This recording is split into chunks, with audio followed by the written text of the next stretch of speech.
Shalom semua warga kerajaan. Selamat tahun baru 2022, the year of multiplied grace.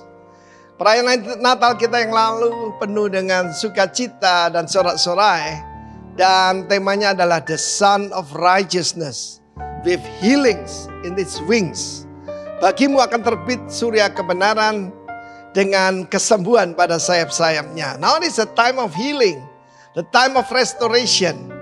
Dan saya mau katakan memang Tuhan menyatakan diri seperti matahari. Mazmur 84 ayat pertama, ya, ayat 11 maksudnya. Mazmur 84 ayat ke-11. Sebab Tuhan Allah adalah matahari dan perisai. Perisai. Kasih dan kemuliaan Ia berikan. Ia tidak menahan kebaikan dari orang-orang yang hidup tak bercelah. Ya Tuhan semesta alam, berbahagialah manusia yang percaya kepadamu. Kita melihat di sini, pertama-tama Tuhan berjanji Dia menyertai kita dan supply kita seperti matahari dan memberikan perlindungan penuh.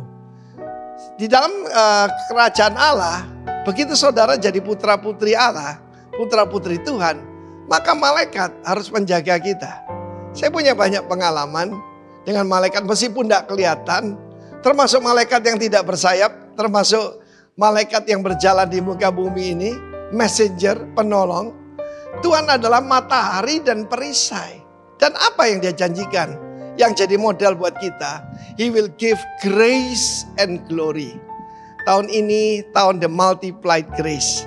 Kiranya Tuhan menambahkan kasih karunia. Dan apa goalnya? Kemuliaan.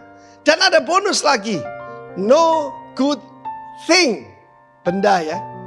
Ataupun segala sesuatu yang baik. Sahabat yang baik, anak yang baik, istri yang sangat baik. Semuanya Tuhan berikan dan tidak daripadamu. Tapi syaratnya yang hidupnya tidak bercelah. Di dalam Maliaki pasal 4 ayat kedua dikatakan yang takut akan Tuhan. Bagaimana menjaga hidup kita tidak bercelah? Hidup sesuai dengan firman Tuhan, bukan? Dan hanya orang yang menghormati Tuhan yang hidup sesuai dengan firman Tuhan. Surya kebenaran dengan kesembuhan pada sayap-sayapnya. Jangan takut menghadapi 2022. Ada orang tanya saya, Pak, gimana Pak? Bapak kok tidak? Ya itu semua orang kripto. Saya bilang, saya punya yang lebih besar. Apa itu? Kristus. Amin. Loh Pak, semua orang bisnis robot. Saya lebih percaya kabot, saya bilang. Glory, kemuliaan. Dan kemudian metaverse. Pak, kiranya Bapak jadi gereja pertama yang beli kapling di metaverse. Saya bilang enggak percaya, ada yang lebih tinggi. Apa itu? Holyverse. Kiranya Tuhan memberkati kita semua. Jangan takut dan yang ditawarkan oleh dunia. Dibilang kuno enggak apa-apa. Saya ingat Reinhard Bonnke pernah satu kali dihina orang. Kamu kok percaya kitab kuno yang sudah tidak lagi up to date? Dia bilang, tuh lihat matahari. Matahari seusianya berapa juta tahun. Tapi tidak pernah kekurangan kekuatannya. Demikian juga langit dan bumi boleh berlalu. Tapi this holy verse, firman Tuhan, tidak pernah out of date. Kiranya Tuhan memberkati kita semua warga kerajaan. Rejoice in the Lord. Engkau akan menginjak-injak orang fasik. Dan hidup berkemenangan. Asal hidup tidak bercela di hadapannya. God bless you. Son of righteousness. Right standing before God. Bersinar atas Anda. Dalam nama Tuhan Yesus. Amin. Amin. Shalom warga kerajaan. Selamat tahun baru 2022. Saya percaya bahwa apa yang dikatakan Bapak Gembala multiplied grace, ya, kasih karunia yang berlipat ganda akan terjadi atas hidup kita. Amin. Mari kita serahkan ibadah kita pagi hari ini. Tuhan, kami bersyukur buat pagi hari ini Tuhan. Kalau kami ada sampai dengan hari ini Tuhan, itu semua karena kemurahan-Mu Tuhan. Kami bersyukur, kami berterima kasih Tuhan. Pemeliharaan-Mu sepanjang tahun 2021 kami rasakan Tuhan. Sehingga kami boleh ada sebagaimana kami ada saat ini. Kami rindu Tuhan ibadah pagi hari ini. Ibadah pertama kami di tahun 2022. Kami mau memberikan yang terbaik untuk Engkau Tuhan. Sebab Engkau Raja di atas segala raja. yang layak untuk kami tinggikan. Terima kasih Tuhan, kami serahkan ibadah pagi hari ini hanya di dalam nama Tuhan Yesus. Kami bawa bersuka cita di dalam Engkau Tuhan. Dalam nama Yesus kami bersyukur. Amin. Sebab kita semua diberi kuasa oleh Raja yang mulia itu. Mari kita bersuka cita pagi hari ini.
Sebab kita adalah orang-orang yang lebih daripada pemenang. Amin.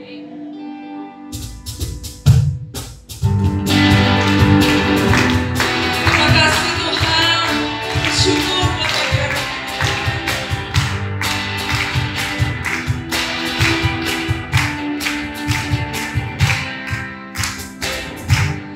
Dari pemenang dalam segala perkara.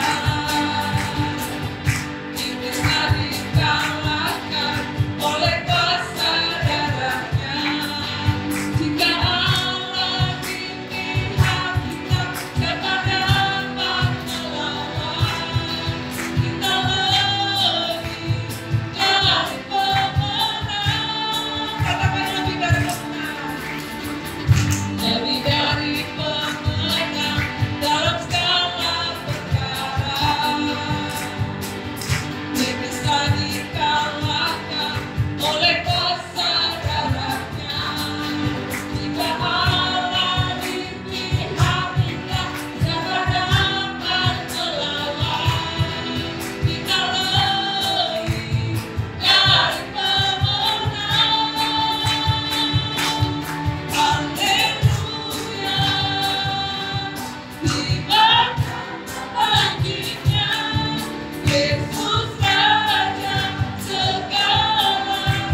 Yeah.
Bersyukurlah bersama dia.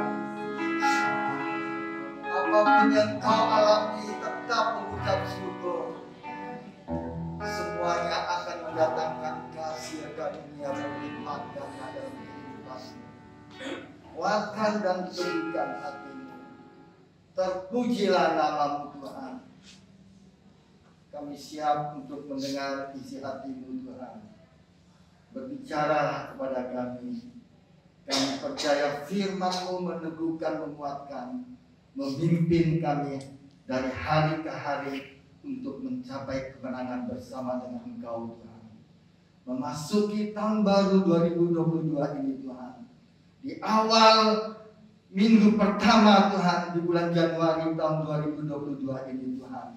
Kami percaya Tuhan, di dalam Engkau ada pengharapan yang besar. Katakan amin.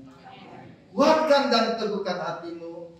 Engkau jangan takut, engkau jangan bimbang, engkau jangan ragu. Firman Tuhan meneguhkan, menguatkan, memampukan engkau terus berjalan bersama dengan Dia mencapai kemenangan. Terima kasih Bapa. Urapi hamba-Mu, urapi kami semuanya yang mendengarkan isi hati-Mu, dan kami percaya Bapa, kebenaran-Mu memerdekakan kami. Terima kasih Bapa. Segala puji syukur hanya bagi-Mu Tuhan. Di dalam nama Tuhan Yesus kami siap mendengarkan isi hati-Mu. Sama-sama katakan amin. Amin. Silakan duduk. Selamat tahun baru. Ini di minggu yang pertama di bulan Januari tahun 2022 ini, kita baru memasuki tahun 2022 ini. Ada berapa banyak yang mempunyai pengharapan yang besar di tahun 2022 ini akan lebih dahsyat. Amin. Mari seperti tadi Bapak Gembala senior kita di tahun 2022 ini mendapat tema The Year of Multiplied Grace, tahun pelipat gandaan kasih karunia.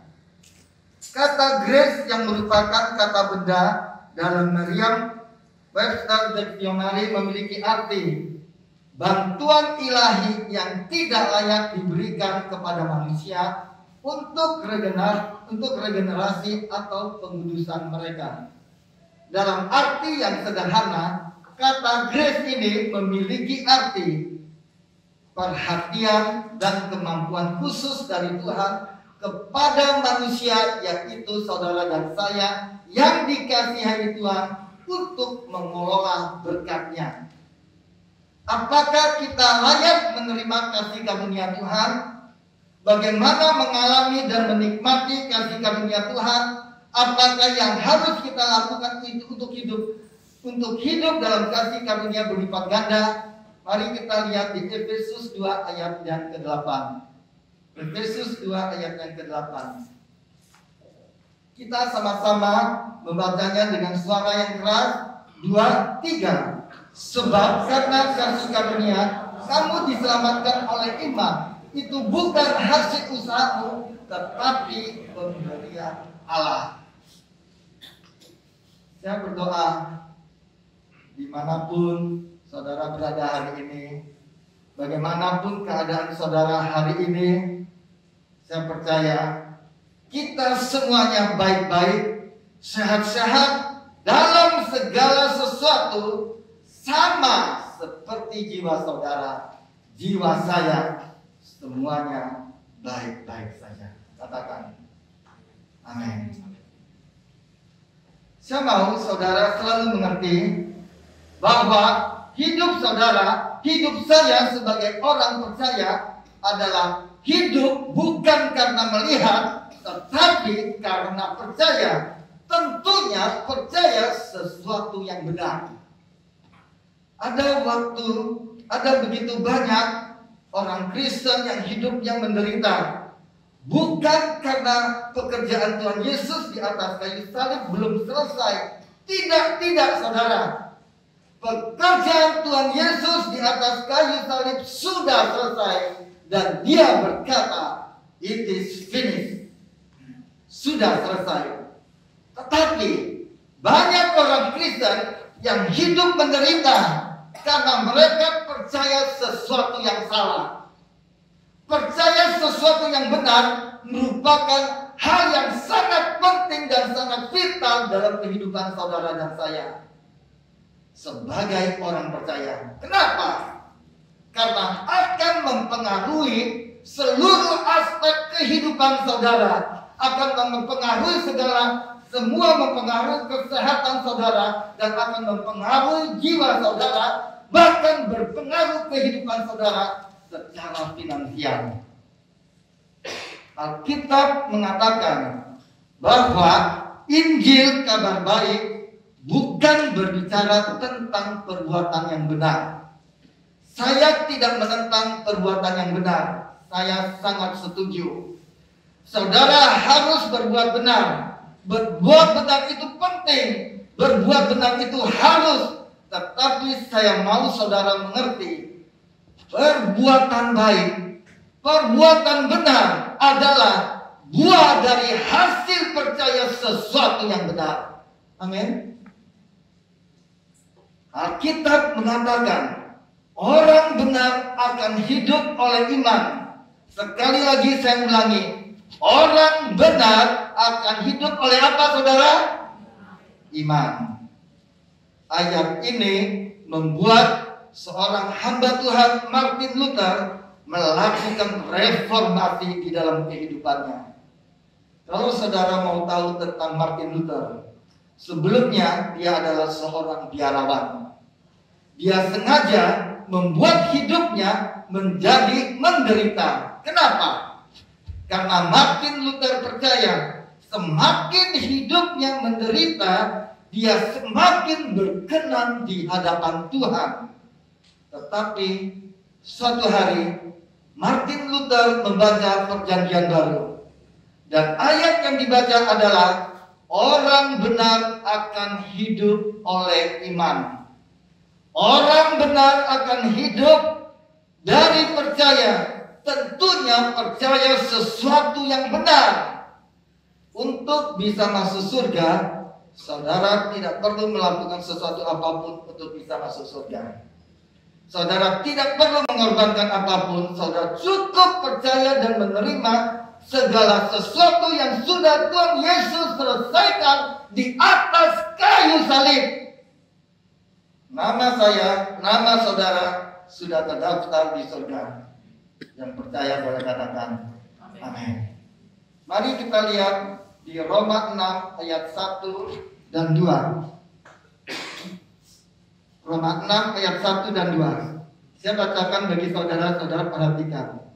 Jika demikian, apakah yang hendak kita katakan? Bolehkah kita bertekun dalam dosa supaya semakin bertambah kasih karunia itu? Sekali-kali tidak. Bukankah kita telah mati bagi dosa? Bagaimanakah kita masih dapat hidup di dalamnya? Kalau saudara perhatikan baik-baik, setiap kali saudara berbicara tentang kasih karunia Tuhan, maka akan timbul pertentangan. Kalau saudara baca ayat-ayat sebelumnya, di mana saudara menemukan Paulus berbicara tentang sesuatu yang sangat ekstrem sekali. Roma 5 ayat yang ke-20. Roma 5 ayat yang ke-20. Mari kita baca dengan suara yang keras bersama-sama. 2, 3. Tetapi hukum Taurat ditambahkan supaya pelanggaran menjadi semakin banyak. Dan di mana dosa bertambah banyak, di sana kasih karunia menjadi berlimpah-limpah. Paulus tahu, ketika Paulus berkata demikian, langsung timbul pertentangan. Orang akan berpikir, kalau halnya demikian, nanti orang akan berbuat dosa atau hidup semakin seenak-enaknya. Sesungguhnya tidaklah demikian maksudnya Paulus itu. Sebab di ayat berikutnya, Paulus langsung counter. Jika halnya demikian, apakah yang hendak kita katakan? Bolehkah kita semakin bertekun dalam dosa? Paulus berkata, sekali-kali tidak. Dengan kata lain, waktu Paulus berkata demikian, bukan maksudnya Paulus untuk memberi semangat kepada orang untuk berbuat dosa supaya semakin banyak kasih karunia. Bukan itu maksudnya. Bukan itu maksudnya. Ayo kita bikin dosa supaya kasih karunia semakin bertambah banyak. Tidak. Bukan itu maksudnya Paulus. Itu adalah suatu kebodohan. Paulus tidak pernah berkata demikian. Jadi itu bukan maksudnya Paulus. Sama seperti halnya, saya kasih contoh. Misalnya, kalau ada tulang saudara yang patah, apabila tulang yang patah sembuh dengan sempurna, maka tulang yang sembuh ini akan menjadi tulang yang lebih kuat daripada tulang sebelumnya. Kemudian, mungkin saudara berpikir, kalau halnya demikian, ayo kita patahin semua tulang-tulang yang ada dalam dirinya kita, supaya kita bisa mempunyai tulang yang lebih kuat dari sebelumnya. Itu sangat bodoh sekali. Itu bukan maksudnya. Maksudnya adalah, kalau sampai ada tulang saudara yang patah, percayakan sama Tuhan, saudara akan memiliki tulang yang lebih kuat daripada sebelumnya itu. Amin. Seperti yang pernah disaksikan oleh Ibu Linda, ya, waktu tabrakan ada beberapa tulang yang patah di dalam tubuhnya dia, tapi akhirnya Tuhan pulihkan semuanya itu. Nah, jadi ada begitu banyak orang yang memutarbalikkan perkataan Paulus. Ada begitu banyak orang yang menyerang perkataan Paulus. Sesungguhnya bukan itu maksudnya Paulus. Tapi saya mau kasih tahu sama saudara. Kebenaran itu tetap kebenaran. Kebenaran itu tetap tinggal kebenaran. Di mana dosa bertambah banyak, di sanalah kasih karunia semakin berlimpah-limpah. Yang percaya boleh katakan amin. Kebanyakan orang Kristen ketika mereka berbuat dosa atau berbuat sesuatu yang salah, mereka masih terikat dengan apa yang mereka lakukan di masa lalu. Mereka menyesali tidak pernah ada habisnya. Aduh Pak, seandainya saya waktu itu saya tidak salah jalan, seandainya saya tidak jatuh dalam dosa, dan ketika sesuatu yang buruk terjadi dalam kehidupan mereka, mereka menganggap ini semua hasil dari perbuatan buruk mereka di masa lalu. Ini yang terjadi. Sama dengan kebanyakan orang Kristen. Beginilah caranya orang dunia. Bahkan banyak orang Kristen memandang dosa di situ. Saudara tahu bagaimana caranya Allah memandang dosa? Allah benci dengan dosa. Kenapa? Karena Allah adalah Allah yang kudus. Tapi saudara juga harus ingat, Allah adalah kasih. Apa artinya Allah mengasihi orang yang berdosa? Kalau Allah membuang saudara ke neraka begitu saja, di manakah kasih Allah? Kalau Allah membiarkan saudara terus masuk di dalam dosa, di manakah kasihnya Allah itu? Tetapi kalau Allah membiarkan dosa saudara begitu saja, di manakah kekudusannya Allah? Tetapi saudara bisa melihat di atas kayu salib kekudusannya Allah, kasihnya Allah, bahkan dipuaskan di atas kayu salib. Kasih Allah, kekudusan Allah bertemu, dan kedua-duanya dipuaskan. Allah memberikan anaknya Yesus, anaknya tidak berdosa. Di dalam dia tidak ada dosa. Anaknya tidak mengenal dosa. Sedangkan saudara dan saya adalah orang yang berdosa. Dan pertanyaan saya, yang mana yang Allah tidak sayangkan? Allah tidak menyayangkan anaknya. Alkitab mengatakan dia yang tidak menyayangkan anaknya sendiri. Dan Allah menghukum anaknya bukan karena dosa anaknya perbuat. Bukan. Allah menghukum anaknya karena dosa yang anaknya tanggung. Saudara yang kasih Tuhan, Allah menanggungkan semua dosamu, semua dosa saudara dan saya di tubuh anaknya Yesus. Allah menghukum semua dosamu di tubuh anaknya sampai kekudusan Allah itu dipuaskan. Dan Allah tidak menghukum dosamu di tubuhmu. Kasihnya Allah itu dinyatakan. Beginilah caranya Allah memandang dosa. Allah adalah Allah yang kudus. Dan dia harus menghukum setiap dosamu karena dia mengasihi saudara dan saya. Dan dia tidak hukum dosa saudara dan saya di tubuhmu, di tubuhnya saya. Itu sebabnya dia berikan tubuh pengganti dosamu, ditanggungkan di tubuh pengganti anaknya Yesus Kristus Tuhan.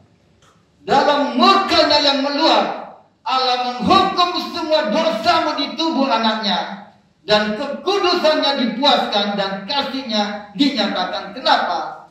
Karena dosamu sekali lagi tidak dihukum di tubuhmu, tapi dosamu dihukum di tubuh yang lain. Amin. Dan di atas kayu salib, anaknya berteriak, Yesus berteriak, "It is finished," sudah selesai. Dan darahnya tercurah. Semua pintu berkat terbuka. Dan tabir yang selama ini memisahkan saudara dan saya dengan Allah yang menjadi pemisah robek dari atas sampai ke bawah. Darah yang tercurah adalah darah yang sama menguduskan saudara dan saya satu kali dan untuk selama-lamanya. Amin.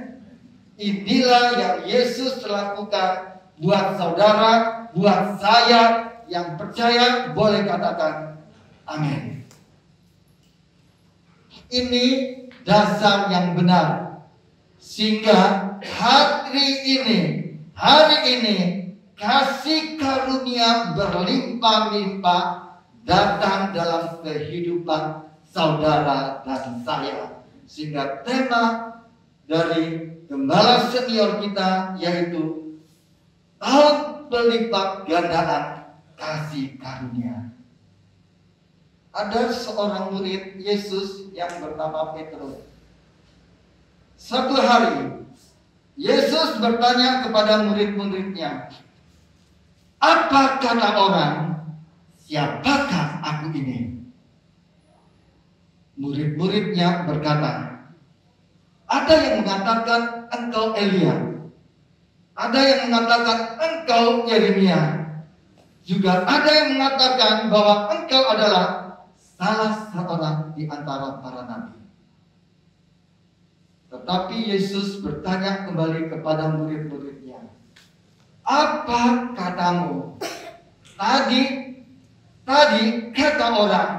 Sekarang apa katamu?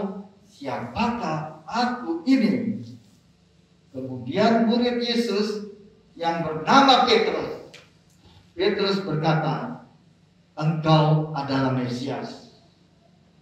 Yesus berkata kepada Petrus, "Diberkatilah engkau Simon Petrus, karena bukan manusia yang menyatakan itu kepadamu, tapi Bapakmu yang di surga yang menyatakan itu kepadamu." Kemudian semalam sebelum Yesus diserahkan, Yesus kembali bertanya kepada murid-muridnya, "Malam hari ini kamu semuanya imanmu akan tergoncang. Lagi-lagi Petrus, murid Yesus, dia berkata begini, sekalipun semuanya tergoncang, tapi aku sekali-kali tidak. Lalu Yesus berkata kepada Petrus, Petrus, malam hari ini, sebelum ayam berkokok, engkau telah 3 kali menyangkal aku. Sekali lagi Petrus, lagi-lagi dia bermegang, sekalipun aku harus mati, aku tidak pernah akan menyangkal engkau, Yesus. Tapi, apa yang terjadi? Semalam sebelum Yesus diserahkan, Petrus menyangkal Yesus 3 kali. Sambil bersumpah dan mengutuk, aku tidak kenal orang itu. Kemudian, ketika Petrus menyangkal Yesus, ayam berkokok. Yesus berpaling kepada Petrus. Mereka mata ketemu dengan mata. Yesus memandang Petrus. Petrus hancur hatinya. Petrus berpikir, ketika Yesus memandang Petrus, dia berpikir, Yesus meremehkan Petrus. Betul kan Petrus? Kamu menyangkal aku sudah bilang. Itu yang Petrus pikir. Yesus mengatakan demikian kepada dia. Ini dalam pikiran Petrus. Tetapi tidak demikian apa yang Yesus lakukan terhadap Petrus. Sesungguhnya waktu Yesus memandang Petrus, ketika Petrus menyangkal Yesus, sesungguhnya yang Yesus mau katakan adalah, Petrus, sekalipun kamu menyangkal aku tetap mengasihi engkau Petrus. Aku tetap mengasihi engkau Petrus.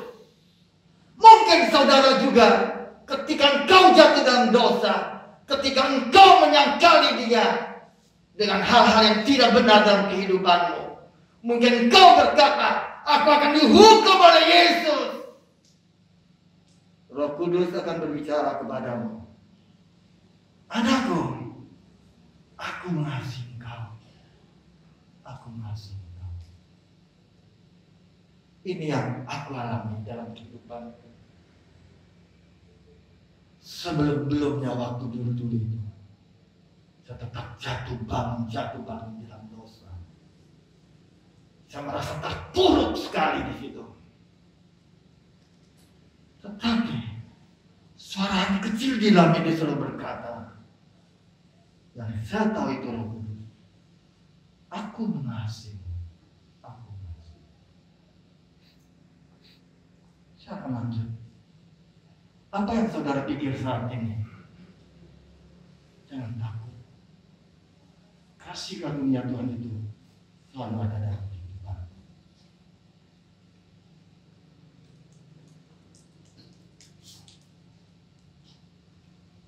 Tapi apa yang terjadi?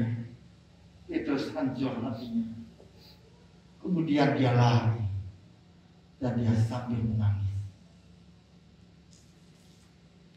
Dan ada seorang murid yang lain lagi yang bernama Yudas. Yudas ini dia menjual Yesus dengan harga 30-an perak. Apa yang terjadi? Sebelum Yesus diserahkan, Yudas, setelah dia menjual Yesus, setelah Yesus ditangkap, apa yang dia lakukan? Dia gantung diri. Dia bunuh diri. Kenapa? Karena Yudas merasa bersalah. Kalau saja Yudas mau menunggu apa? Menunggu Yesus sampai tergantung di atas kayu salib. Dan saya percaya Yesus mati tergantung di atas kayu salib. Dia mati untuk dosa semua orang, termasuk untuk dosanya Yudas. Tapi Yudas, dia tidak menunggu. Dia gantung diri. Dan saya berpikir bahwa dosanya Petrus, dosanya Yudas adalah dosa yang setimpal. Dosa yang setimpal. Tapi bedanya adalah Petrus dia mau menunggu. Menunggu apa? Sampai Yesus di atas kayu salib menunggu pengampunan dosa.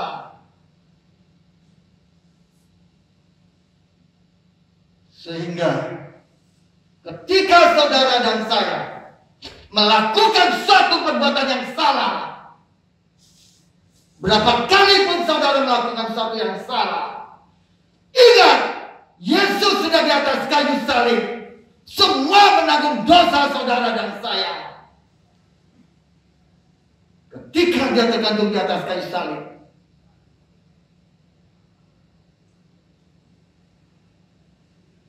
itu semua karena saudara dan saya. Hal ini, untuk ini kita harus sadari. Jika kita sudah memasuki tahun 2022, kita sudah tinggalkan 2021. Apakah di awal masuk bulan 2022 ini, adakah sesuatu yang melonjak-lonjak di dalam rohmu? Adakah sesuatu di dalam hidupmu? Ya Tuhan, aku mau terus bersama dengan aku percaya. Sekalipun permasalahan apapun yang aku hadapi, aku tetap percaya padamu. Ataukah engkau dalam keadaan terpuruk? Engkau selalu terus mengasihani dirimu sendiri, sehingga engkau tidak berdaya. Padahal engkau harus tahu, 2000 tahun yang lalu, dia sudah menanggung semua kutuk dosa saudara dan saya. Kembalilah. Adakan kembali hubungan intim saudara dengan dia. Amin. Belajar terus untuk naik satu tangga demi satu tangga, untuk naik kerohanianmu, untuk dapat bertumbuh terus bersama dengan dia. Mungkin dulu engkau selalu menghakimi orang lain. Oh, dia begini, dia begitu. Tapi sekarang engkau sudah tidak. Engkau sudah menang. Mungkin masih ada kekalahan di tempat-tempat yang lain, tapi engkau belajar dan belajar. Amin. Saya lanjut. Setelah hari Sabat, Alkitab mengatakan pada hari Minggu pagi-pagi betul Yesus bangkit dari kematian. Dan pagi-pagi betul Maria Magdalena, Maria ibu Yakobus, Salome, mereka pergi ke kubur Yesus dan mereka menemukan batu penutup kubur sudah terguling. Apa yang terjadi dengan Petrus kemudian? Perhatikan baik-baik. Mari kita lihat Markus 16 ayat 5 sampai dengan 7. Perhatikan ayat firman Tuhan ini. Kita sama-sama membacanya dengan suara yang keras. 2, 3. Lalu mereka masuk ke dalam kubur dan mereka melihat seorang muda yang memakai jubah putih duduk di sebelah kanan. Mereka pun sangat terkejut. Tetapi orang muda itu berkata kepada mereka, "Jangan takut. Kamu mencari Yesus orang Nazaret yang disalibkan itu. Ia telah bangkit. Ia tidak ada di sini. Lihat, inilah tempat mereka membaringkan dia. Tetapi sekarang pergilah. Katakanlah kepada murid-muridnya," dan kepada siapa? Dan kepada Petrus, "Ia mendahului kamu ke Galilea. Di sana kamu akan melihat dia seperti yang sudah dikatakannya kepada kamu." Perhatikan ayat yang ke-7 ini. Katakanlah kepada murid-muridnya dan kepada siapa? Petrus. Saya percaya Apa yang dikatakan malaikat di sini, ini merupakan perintah Tuhan. Tapi pergilah, katakanlah kepada murid-muridnya dan kepada Petrus. Kalau saudara perhatikan baik-baik, dari sekian murid-murid Tuhan Yesus, nama Petrus disebutkan secara khusus. Betul? Ini suatu kehormatan buat Petrus. Pertanyaan saya, siapa yang seharusnya mendapat malu? Petrus. Siapa yang seharusnya tidak bisa diampuni lagi? Petrus. Siapa yang seharusnya tidak bisa dipulihkan lagi? Petrus. Saudara, saat ini renungkan kembali. Kalau lihat perbuatannya Petrus, dia menyangkal, dia mengutuk, ada banyak hal yang dia lakukan salah di situ. Mungkin juga saudara berpikir, Tuhan, aku juga sering melakukan suatu hal yang salah dan salah. Tapi apa yang terjadi dengan Petrus? Ini juga akan terjadi dengan saudara dan saya. Tetapi justru di sini Petrus mendapat kehormatan dari sekian murid-muridnya Tuhan Yesus. Nama Petrus disebutkan secara khusus. Kenapa? Di mana dosa bertambah banyak, di sana kasih karunia Tuhan semakin berlimpah-limpah. Amin. Alkitab kembali menceritakan seminggu kemudian, Yesus menampakkan diri kembali kepada murid-muridnya di pantai Genesaret. Semalam-malaman murid-muridnya menangkap ikan, tetapi tidak mendapat seekor pun. Kemudian Yesus berkata kepada muridnya, "Hai anak-anak, adakah lauk pauk?" Tidak ada. Kemudian Yesus berkata, "Lemparkan jalamu di sebelah kanan." Kemudian mereka melemparkan jalannya di sebelah kanan. Dan mereka menangkap begitu banyak ikan, 153 ekor ikan. Sekalipun banyak ikan, tetapi jalannya tidak goyang. Mereka menghela jarak ke darat, dan ketika mereka tiba di darat, mereka melihat ada api, ada arang. Kemudian Tuhan berkata, "Bawalah beberapa ikan yang kamu tangkap." Yesus bikin sarapan untuk murid-muridnya. Kemudian Yesus berkata kepada Petrus, "Simon, anak Yohanes, apakah engkau mengasihi aku?" "Benar Tuhan, engkau tahu bahwa aku mengasihi engkau." Kemudian Tuhan berkata, "Gembalakanlah domba-dombaku." Tuhan berkata 3 kali tentang hal ini. Gembalakanlah domba-dombaku. Saudara bisa melihat kembali, Simon, dia mendapatkan hak istimewa untuk menggembalakan domba-dombanya Tuhan. Mungkin banyak orang berkata, "Pak, Simon Petrus seharusnya orang yang tidak bisa dipercaya." Betul. Simon Petrus orang yang tidak dipercaya sesungguhnya. Tetapi saudara bisa melihat, justru Simon Petrus mendapat kehormatan untuk mengembalakan domba-dombanya Tuhan. Kenapa?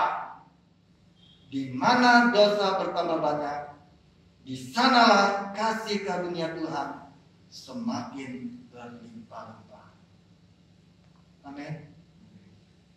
Mari kita lihat lanjutan lagi tentang Petrus. Kisah Rasul 2 ayat 38 sampai dengan 41.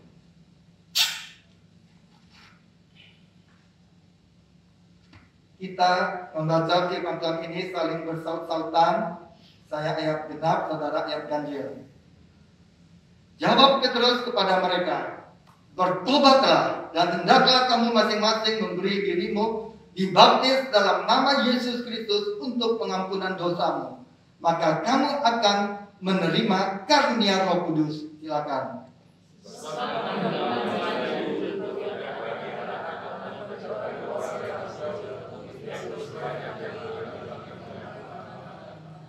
Dan dengan banyak perkataan lain lagi, ia memberi suatu kesaksian yang sungguh-sungguh, dan ia mengecam dan menasihati mereka, katanya, berilah dirimu diselamatkan dari angkatan yang jahat ini sama-sama.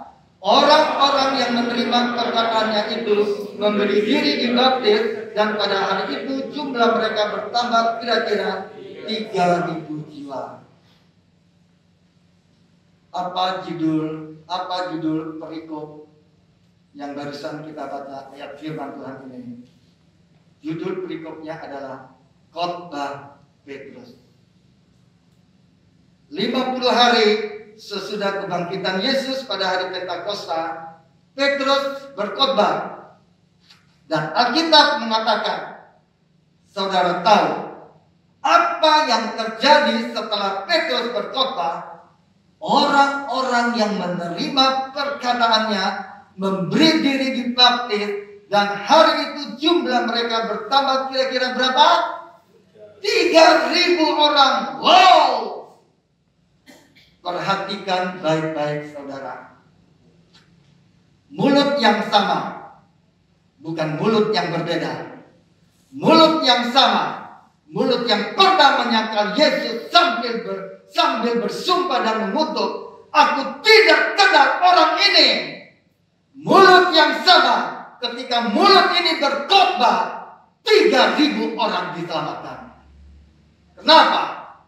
Di mana dosa bertambah banyak, di sanalah kasih karunia semakin berlimpah-limpah. Alkitab menceritakan ada seorang raja yang bernama Daud. Daud berzina dengan seorang perempuan yang bernama Batseba. Sampai Daud membunuh suaminya Batseba. Tapi apa yang terjadi? Daud berzina dengan Batseba. Kemudian setelah suaminya mati, Daud memperistrikan Batseba. Batseba mengandung, tetapi Tuhan menulahi anaknya. Kemudian anaknya mati. Apa yang terjadi? Daud menghibur Batseba, dan ini merupakan catatan kehidupan yang gelap dari seorang Daud.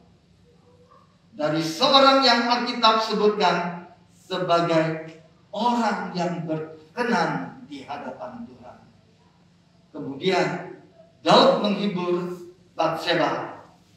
Dia menghampiri Batseba, dan Batseba kembali hamil dan melahirkan seorang anak laki-laki yang bernama Salomo. Dan Daud juga punya 20 orang anak laki-laki yang lain, 1 orang anak perempuan dari istri-istri yang lain. Tetapi kalau saudara perhatikan baik-baik, tidak ada satupun anak dari istri-istri yang lain yang dipilih Tuhan untuk menggantikan Daud menjadi raja. Saudara tahu siapa yang dipilih Tuhan menggantikan Daud sebagai raja? Bahkan ketika dia menjadi raja, Alkitab menceritakan bangsa Israel ada pada zaman keemasannya. Siapakah dia? Siapa? Salomo. Anak yang berasal dari Batseba, yang kepadanya Daud pernah berzina sampai membunuh suaminya. Kenapa? Di mana dosa bertambah banyak, di sana kasih karunia Tuhan semakin berlimpah-limpah. Paulus berkata, di mana dosa bertambah banyak, di sana kasih karunia Tuhan semakin berlimpah-limpah. Bukan maksudnya Paulus, sekali lagi saya tekankan, bukan maksudnya Paulus memberi semangat kepada saudara dan saya untuk berbuat dosa supaya semakin banyak kasih karunia. Bukan itu maksudnya. Itu adalah suatu kebodohan.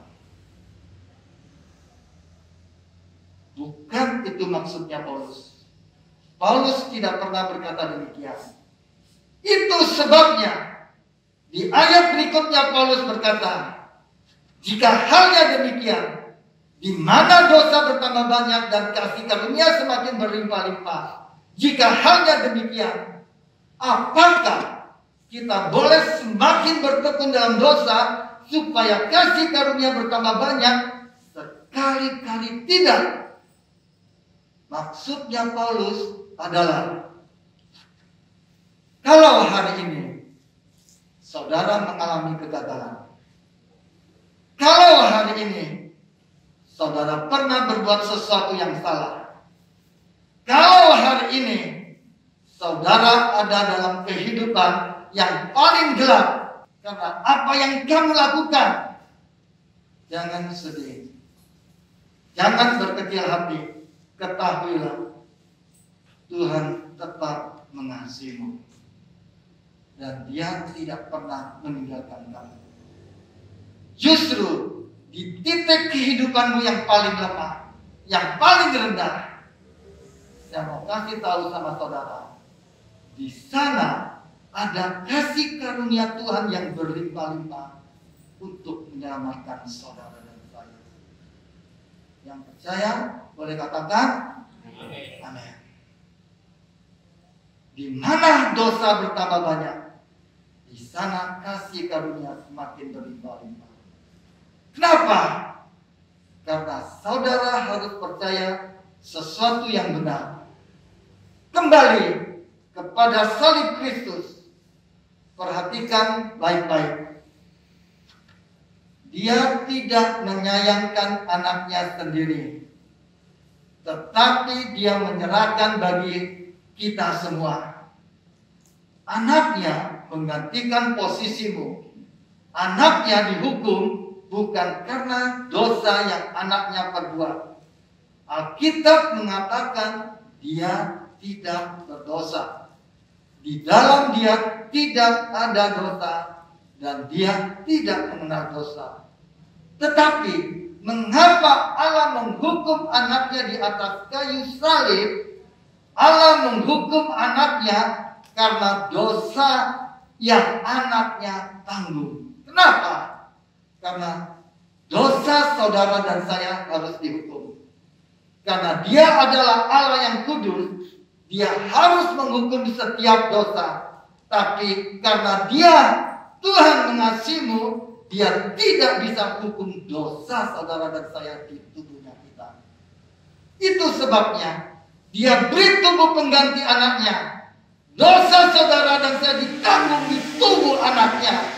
Karena Allah harus menghukum dosa saudara, tapi Dia tidak hukum dosamu di tubuhmu. Dia hukum dosamu di tubuh anaknya. Kekudusannya Allah dikuatkan dan kasih-Nya dinyatakan.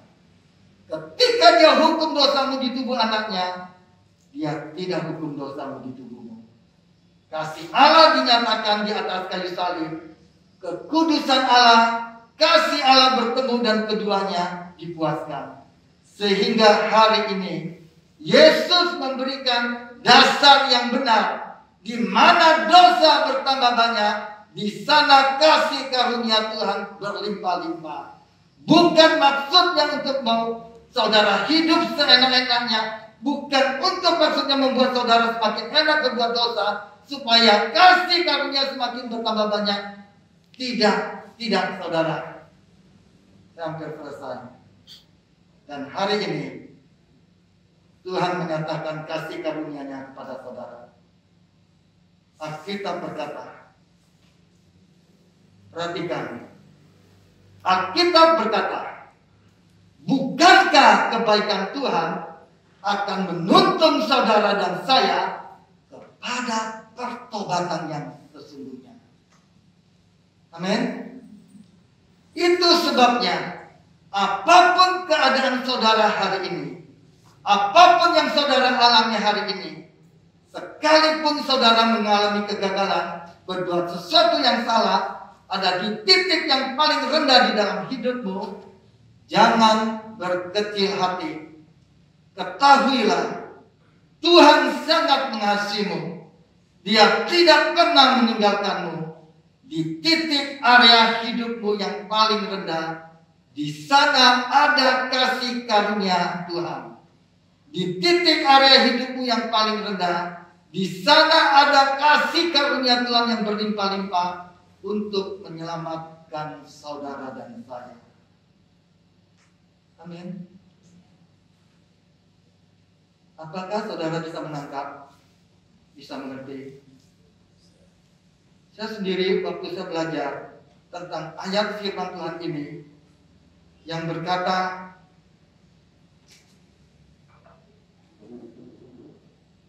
di mana ada bertambah banyak dosa, di mana dosa bertambah banyak, di sana kasih karunia Tuhan semakin berlimpah-limpah. Ini saya cerna terus. Saya cerna terus. Sempat dulu saya berpikir, berarti saya boleh seenak-enaknya jatuh di dalam dosa. Kemudian saya terus renungkan ayat ini, di mana dosa bertambah banyak, di sana kasih karunia Tuhan semakin berlimpah-limpah. Di sana saya merenungkan diri saya. Saya melihat masa lalu saya. Saya melihat, wow, tidak ada pengharapan. Sempat sampai saya berkata saat itu, karena saya jatuh bangun, saya bergumul pakai kekuatan saya dengan apa cara pun tidak bisa. Sampai saya menyerah, sampai saya berkata apa? Mau neraka, masuk neraka sudah Tuhan. Saya sudah tidak mau, saya sudah tidak kuat. Karena itu titik yang terendah dalam kehidupan saya. Saya menyerah. Tapi tuntunan Tuhan itu satu tahap demi satu tahap, satu langkah demi satu langkah menuntun saya. Sehingga ketika firman ini berkata, di mana dosa bertambah banyak, di sana kasih karunia Tuhan semakin berlimpah-limpah.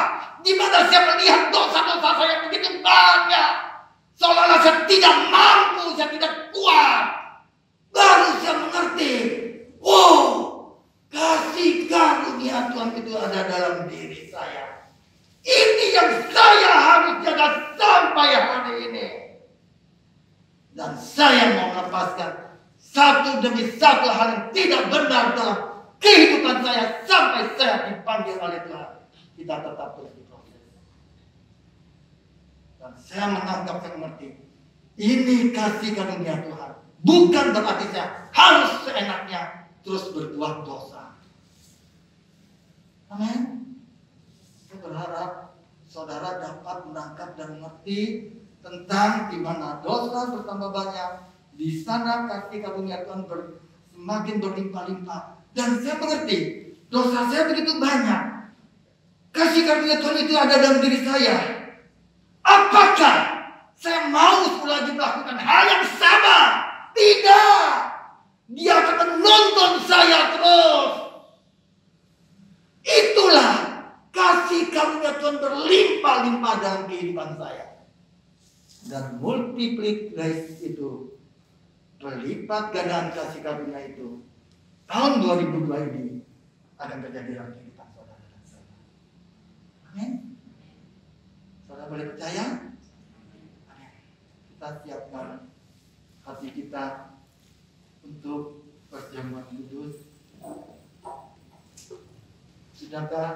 Adakah saudara yang belum menerima roti dan anggur ini? Boleh angkat tangan. Ada yang belum menerima? Boleh angkat tangan yang belum menerima supaya bisa diberikan.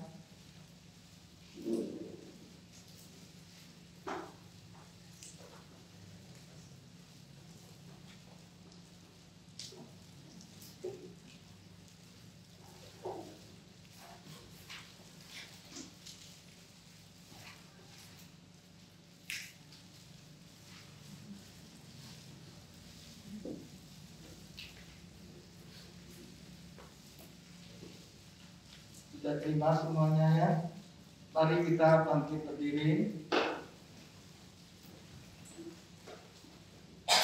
Sebelum kita menerima tubuh dan darahnya, mari kita merenungkan sejenak firman Tuhan yang dibagikan.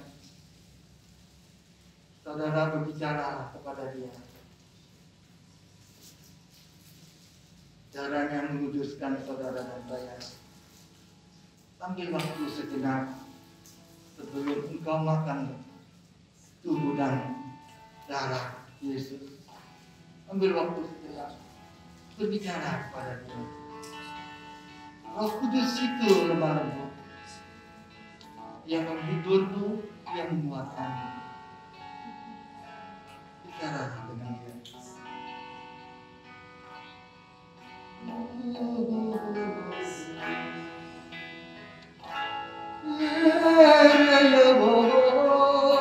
Kembali.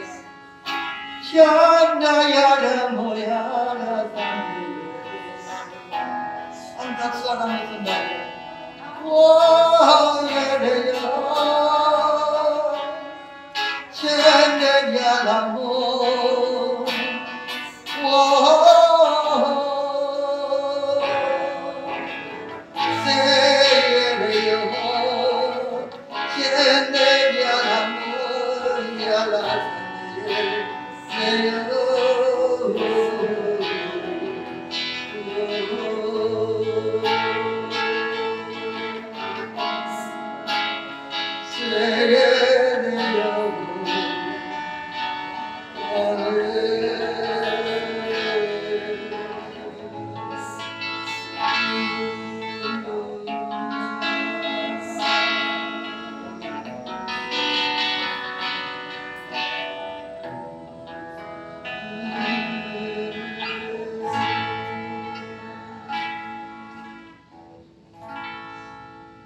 Angkat roti kita. Angkat roti kita. Tuhan, terima kasih buat tubuh-Mu yang sudah dipecah-pecahkan buat dosa-dosa kami. Kami percaya Engkau telah mati untuk mengampuni dosa kami, supaya kami yang percaya tidak binasa melainkan beroleh hidup yang kekal. Saudara dikasih Tuhan, apakah Engkau percaya roti yang sudah diberkati dan dipecah-pecahkan ini ada persoalan dengan tubuh Tuhan Yesus Kristus? Mari kita makan dengan iman dalam nama Tuhan Yesus.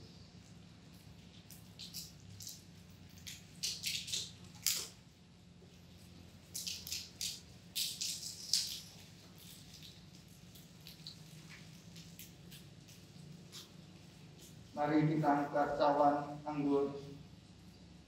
Darah Yesus menyucikan, biru Yesus sanggup menyembuhkan segala penyakit kita. Percayakah saudara bahwa darahnya sanggup melepaskan kita dari segala sakit, penyakit, dan kelemahan tubuh? Darah Yesus lebih hebat bahkan dari virus corona. Saudara terima dengan iman. Apakah saudara percaya anggur yang sudah diberkati ada persekutuan dengan darah Yesus? Mari kita minum dalam nama Tuhan Yesus.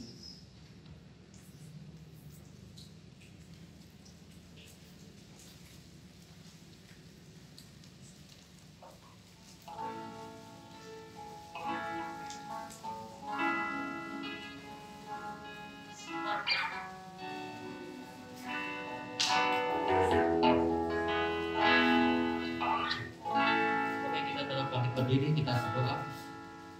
Tuhan, terima kasih Tuhan untuk berkat-Mu, kasih karunia-Mu melimpah dalam kehidupan kami. Kami bersyukur bahwa pada pagi hari ini di tahun 2022 ini kami ada menghadap Engkau Tuhan, kami ada bersekutu dengan Engkau, kami ada menyembah Engkau, kami ada hari ini dengan sehat, kami ada dengan penuh sukacita, kami tidak berkurangan suatu apapun. Terima kasih Tuhan buat semua yang Engkau sudah persiapkan, berkat-berkat penyertaan-Mu, kasih karunia-Mu untuk kami semua di tahun 2022. Kami percaya Tuhan bahwa perjalanan kami pasti berhasil, perjalanan kami pasti beruntung. Setiap rancangan yang terbaik dari Tuhan pasti akan terjadi dalam kehidupan kami. Semuanya pasti terlaksana, semuanya sudah selesai. Kami bicara tentang hasil karunia, kami percaya bahwa satu kali untuk selama-lamanya. Dan kami tahu Tuhan, kami sudah makan, kami sudah bersekutu dengan tubuh darah-Mu. Kami bersyukur bahwa ini menjadi kesempatan kami untuk kami memperbaiki hidup kami, untuk kami menyelaraskan hidup kami sesuai dengan firman-Mu, sesuai dengan apa yang Kau inginkan untuk kami kerjakan, untuk kami lakukan. Dan biar dalam kehidupan kami senantiasa membawa kematian Yesus itu dalam kehidupan kami, sehingga nama Tuhan bisa dipermuliakan dalam kehidupan kami. Kami menjadi bukti, kami menjadi saksi daripada pekerjaan tangan Tuhan yang terjadi dalam kehidupan kami. Terima kasih Tuhan, pagi hari ini kami bersekutu bersama-sama Tuhan, menaikkan doa syafaat kami khusus untuk bangsa ini Tuhan. Kami bersyukur untuk bangsa yang besar, kami bersyukur untuk bangsa Indonesia yang Tuhan limpahkan segala anugerah yang terbaik, kekayaan alam dan semua hal yang baik yang Tuhan berikan buat bangsa ini. Dan kalau bangsa ini hari-hari ini mungkin sempat goyah, mungkin sempat jatuh, mungkin sempat khawatir, sempat panik, sempat takut, sempat gentar, sempat gak punya harapan. Tapi kami percaya Tuhan, tangan Tuhan tidak pernah beranjak daripada bangsa ini. Mata Tuhan senantiasa tertuju buat bangsa ini. Dan kami berdoa Tuhan, biarlah damai sejahtera, shalom itu senantiasa menaungi bangsa ini, sehingga bangsa ini memiliki keberanian, percaya untuk terus berharap, untuk terus mengandalkan Tuhan di tengah situasi yang mungkin sulit, yang mungkin tampaknya tidak ada harapan. Tapi kami percaya tangan Tuhan senantiasa menyertai bangsa ini. Dan kami berdoa untuk khusus pemimpin kami, dari Bapak Presiden, aparatur negara, semua pejabat, semua menteri, dan semua yang terlibat dalam susunan kabinet Bapak Presiden Jokowi, semuanya boleh bekerja sama secara sinergis, sehingga itu membawa bangsa menjadi bangsa yang aman, damai, dan sejahtera. Dan kami yakin Tuhan, kebangunan lagi, pemulihan yang besar terjadi buat bangsa ini. Bangsa ini tidak terpuruk lagi, tapi bangsa ini terus bangkit jadi burung kuas dari timur yang akan mengenapi siapa rancangan Tuhan khusus untuk bangsa ini, agenda Tuhan buat bangsa ini. Kami percaya semuanya terjadi terlaksana Tuhan, dan semuanya berjalan dengan baik. Terima kasih Tuhan. Kami juga berdoa khususnya untuk kota kami Sumbawa. Kami percaya bahwa Tuhan berkati bupati dan semuanya Tuhan, untuk mereka semua boleh melakukan program-program, rancangan-rancangan yang baik, semua strategi-strategi khususnya untuk pembangunan kota Sumbawa. Dan kami berdoa berkati semua rakyat Sumbawa, semua penduduk Sumbawa, semua mereka mengalami kelimpahan. Bahwa saat ini mereka sedang mengalami masa tanam Tuhan. Dan semua yang mereka usahakan semuanya boleh berhasil, semuanya beruntung, semuanya boleh menghasilkan yang maksimal. Sebab kami percaya bahwa kota Sumbawa dikasih Tuhan. Kami yakin Tuhan Sumbawa ada di mata Tuhan. Terima kasih Tuhan.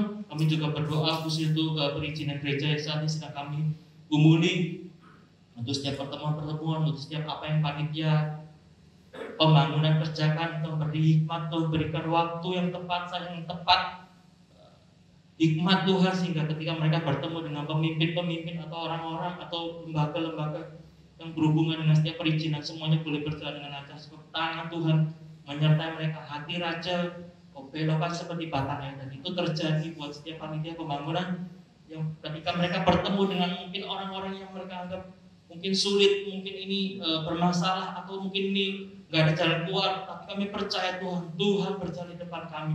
Tuhan yang akan buka jalan, Tuhan yang buat jalan, sehingga perizinan boleh terjadi. Dan kami yakin tahun 2022 ini Tuhan, ini adalah rencana penggenapan dari setiap apa yang sudah kami doakan. Mungkin sejak gereja ini ada 25 tahun, atau mungkin lebih, 26, 27, kami yakin tahun ini kami bisa memiliki gedung yang baru. Terima kasih Tuhan. Karena kami yakin Tuhan, karena itu kami mengucap syukur untuk setiap gedung, untuk setiap perizinan yang terjadi. Kami mengucap syukur untuk panitia pembangunan, kami mengucap syukur untuk setiap dana-dana yang dibutuh. Semuanya tercukupi, semuanya bisa terpenuhi. Sebab kami tahu Tuhan, tangan Tuhan menyertai kehidupan kami Tuhan, dan kampusnya itu gereja ini Tuhan. Terima kasih Tuhan. Kami juga berdoa Tuhan, sebentar kami akan memberi khusus persembahan persepuluhan dan persembahan umum.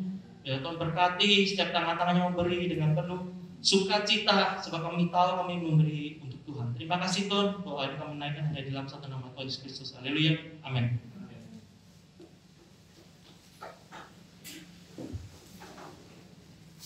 Shalom Bapak Ibu, saudara-saudara yang dikasihi dalam Tuhan Yesus Kristus. Selamat tahun baru. Hari yang makin cerah, makin ceria tahun baru ini. Ya, selamat datang kembali buat Bapak Ibu mungkin yang baru kembali dari liburnya. Ini belum saat ini belum semuanya kembali di tempat ini. Kami percaya penyertaan Tuhan semakin hari semakin melimpah di tahun yang baru ini. Terima kasih. Dan untuk minggu depan kita akan kembali beribadah bersama di tempat ini di jam yang sama, yaitu jam 8.00. Dan untuk kegiatan-kegiatan tengah minggu untuk minggu ini masih diliburkan, jadi nanti mulai aktif di minggu ketiga.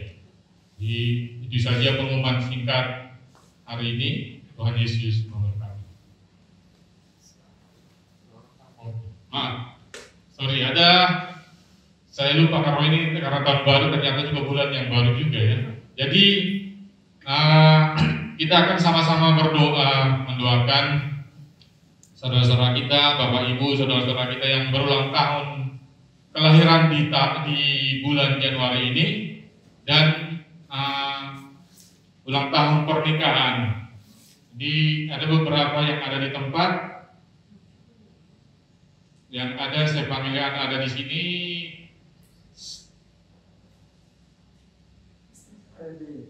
Istri saya saja kayaknya. Iya, istri saya saja, dan ada yang mewakili di sini saya lihat Pak Effendi. Ada istrinya juga, Ibu Puji juga ulang tahunnya di bulan Januari. Jadi yang ada, dan yang berulang tahun pernikahan ternyata mertua saya juga termasuk. Hari ini tidak ada tempat, dan kita akan berdoa bersama-sama untuk mendoakan berulang tahun di minggu ini, dan saya serahkan ke Bapak Gembala. Mungkin ada yang berulang tahun yang namanya belum disebut di bulan Januari, boleh bangkit berdiri yang berulang tahun. Oh, Ibu Sibar, yang berulang tahun yang belum disebutkan namanya. Arya. Terus yang lainnya, Febri sudah berdiri. Yang lainnya, ada ya. Mari kita arahkan tangan kita kepada yang berulang tahun. Anaknya Pak Agus ulang tahun Januari? Ya, enggak. Oh, saya kira. Mari kita arahkan tangan kita yang berulang tahun di bulan Januari ini.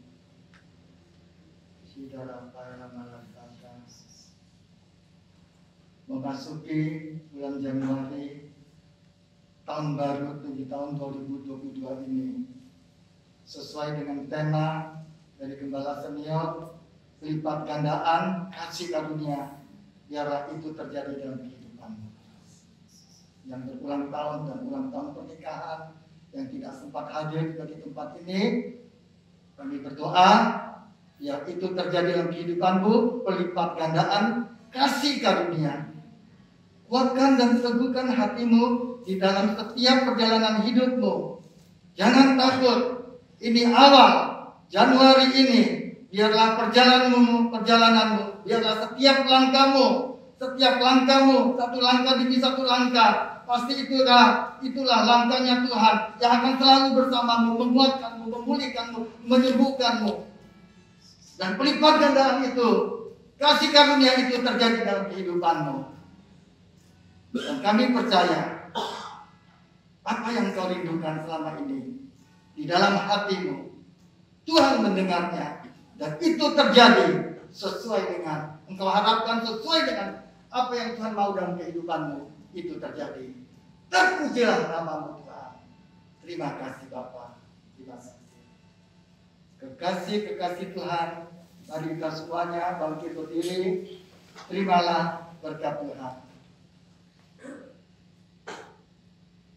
Jangan takut, jangan bimbang, jangan ragu. Percayalah kepada Dia. Karena kasih karunia itu terus bertambah-tambah dalam kehidupanmu. Engkau jangan melihat masa lalumu. Engkau jangan menoleh ke belakang lagi. Engkau jangan melihat kesalahan-kesalahanmu. Tuhan sudah menghapus semuanya itu 2000 tahun yang lalu di atas kayu salib. Berjalanlah di dalam kasih karunia-Nya yang akan menuntunmu, membimbingmu, menguatkanmu, sehingga apa yang kau rindukan tercapai dalam kehidupanmu. Tuhan memberkati engkau dan melindungi engkau. Tuhan menyinari engkau dengan wajah-Nya dan memberi engkau kasih karunia. Dan Tuhan menghadapkan wajah-Nya kepadamu, memberikan engkau damai sejahtera. Damai sejahtera Allah yang melampaui segala akal akan menjaga hati dan pikiranmu dalam Kristus Yesus Tuhan. Semuanya ini diberikan oleh Allah Bapa, Putra dan Roh Kudus, yaitu Tuhan Yesus Kristus, mulai saat ini sampai Maranatha, bahkan sampai selama-lamanya. Semua yang percaya dan yang sudah diberkati sama-sama katakan amin. Tuhan Yesus memberkati. Selamat tahun baru. Tuhan memberkati.